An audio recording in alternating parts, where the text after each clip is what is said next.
Dawn crept gently over the rooftops of Lyon, brushing the old city's honeyed stones with a promise of warmth that rarely seemed to last in wartime. Elena Moreau moved quietly through her family's modest apartment, her footsteps muffled by the faded rug as she prepared for another day at the hospital. The radio whispered the latest news, its static-laced voice reporting distant battles and closer shortages. She paused, hand resting on the windowsill, and looked down at the quiet street below, empty but for a milkman's cart rattling along, the horse's breath hanging in the cold spring air. There was a peculiar hush to the morning, as if the world itself was holding its breath. Elena tucked a stray curl beneath her nurse's cap, smoothing her white apron with steady hands. Her fingers lingered on the embroidered initials at the hem, her mother's handiwork, a small anchor in a world that seemed intent on drifting. She heard her father in the kitchen, humming an old song as he boiled water for her thermos. Even in the midst of ration cards and blackouts, he tried to preserve the rituals of peacetime. She was grateful for that. With a final glance at the photograph on her nightstand, a faded portrait of her older brother, missing somewhere on the Eastern Front, Elena slipped quietly out the door. The walk to the hospital was familiar, yet every day it seemed subtly different. The posters urging vigilance, the soldiers in unfamiliar uniforms, the wary glances exchanged at street corners, these were the new realities, woven into the fabric of daily life. Elena moved through them with practiced calm, her mind already preparing for the day's work. She had learned to compartmentalize her fear, to focus on the tasks that mattered, changing bandages, offering comfort, translating for wounded Allied airmen who stumbled into the city's care. Inside the hospital, the air was thick with antiseptic and hope. Rows of iron beds lined the wards, each occupied by men whose stories were written in scars and silences. Eleanor's favorite patient was an American named Jack Sullivan, a pilot shot down over central France. His French was poor, but he compensated with a wry wit and a stubborn will to recover. She found herself drawn to him, intrigued by his stories of New York skyscrapers and jazz clubs, worlds away from the stone streets of Lyon. Jack's injuries were grave, a broken leg, deep shrapnel wounds, but his spirit was irrepressible. He called her Lena, a nickname she had never heard but grew to love. Their conversations were sometimes halting, shaped by language and circumstance, but they found a rhythm. She brought him books and news, he shared tales from home and sketches he inked on scraps of hospital stationery. He drew her a picture of Central Park in autumn, the leaves tumbling like embers against the city skyline. She pinned it above his bed, a window to another world. Days became weeks. Jack's leg mended, but the war did not. Rumors swirled through the city, of collaborators, of resistance fighters, of crackdowns and disappearances. Elena learned to read the coded glances of her colleagues, to listen for the unspoken. She was careful, but she could not ignore the quiet requests for help, the desperate pleas smuggled in with the wounded. One evening, as she changed Jack's bandages, he pressed a folded letter into her hand. "Can you get this to someone?" he asked, his voice low. "It's for my crew." "If you can't, forget I asked." Elena hesitated only a moment before nodding. She knew the risks, but she also knew the stakes. She slipped the letter into her apron, her heart hammering. Later that night, she walked the letter to a small bakery on Rue de la République, handing it to a grizzled man who nodded once and disappeared into the shadows. She didn't ask questions. Some burdens were easier shouldered without answers. After that, their connection deepened. They spoke less of the war and more of the future, of places they wanted to see, of simple pleasures they missed. Jack told her about his favorite diner, the taste of cherry pie and strong coffee at midnight. Elena described the markets of Lyon before the occupation, the scent of lavender and fresh bread. In the quiet hours, she let herself imagine a world beyond ration lines and curfews, a world where laughter might outlast sorrow. One afternoon, as rain battered the hospital windows, Jack handed her another letter, this one addressed to her. His hands trembled slightly, the knuckles white against the paper. "For when I'm gone," he said, eyes fixed on the storm outside. "Not before." She swallowed, tucking it into her coat pocket, unsure whether to be grateful or afraid. Spring wore into summer. The city's tension grew taut. every day bringing fresh rumors of liberation and retribution. One evening, as Elena walked home, she heard distant gunfire, a sharp punctuation in the night. She quickened her pace, the letter from Jack a comforting weight against her heart. The next morning, the hospital was different. The staff whispered in corners, their faces pale. Jack's bed was empty, the sheets stripped bare. Eleanor's stomach dropped.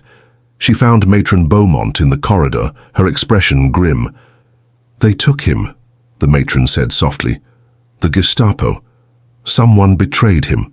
Eleanor felt the world tilt beneath her feet. She clutched the letter, her only link to Jack, fingers trembling. The days that followed blurred together, an endless litany of duties performed by rote, of faces she could barely recall. She scoured the city for news, but found only silence. Jack had vanished into the machinery of war, his fate as uncertain as the next sunrise. At night, Eleanor sat by her window, the letter unopened in her lap. She traced his handwriting with her thumb, memorizing the curve of each letter. She wanted to believe he was alive, that he would return. But hope, she had learned, was a fragile thing. One sweltering afternoon in August, the city erupted. Allied tanks rolled through the streets, cheered by crowds waving tricolour flags. The occupation was over, but the scars remained. Eleanor moved among the jubilant throngs, her heart heavy. She returned to the hospital, searching every face, but Jack was not among the freed prisoners. Days passed.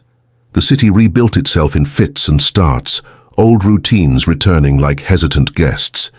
Elena buried herself in work, tending to the wounded and the weary. At night, she read Jack's letter over and over, the words a balm and a wound. "Dearest Lena, if you are reading this, then I am gone, or at least far from you. I wish I could say goodbye in person, but the war has a way of stealing choices. I want you to know what you've meant to me, what these days in Lyon have given me, a hope I thought I'd lost, a reason to believe in something beyond survival. You once asked me about fear, about what keeps me going when the world seems to fall apart. The answer is simple.